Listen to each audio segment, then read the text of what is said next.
այն հսկայական բարոյահոգեբանական հարվածը, որը ստացել է Սփյուռքը, իզուր չէր, որ ես մեր զրույցի սկզբում նշեցի, Արցախի ֆիզիկական չգոյությունը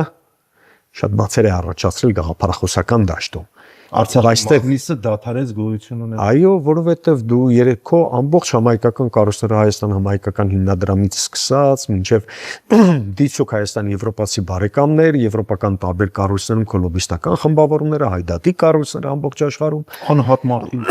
անհատ մարդիկ, որոնք մոբիլիզացվել էին վերջին 3 տասնամյակում Հայաստանի անկախությունից հետո 3 հարցերի շուրջ։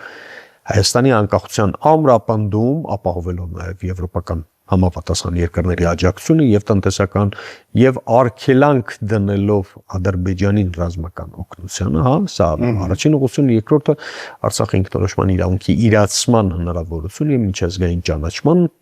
դաշտի ստեղծում, հիմա այս երկուսը չկա եւ հայոց ցեղասպանության եւ իրավատիրության, այսպես ասենք, խնդիրների հետապնդում։ Հիմա այս 3 որակարգային 3 խնդիրներից ոչ մեկը չի մնացել։ Երբ մենք խոսում ենք վերակառուցման մասին,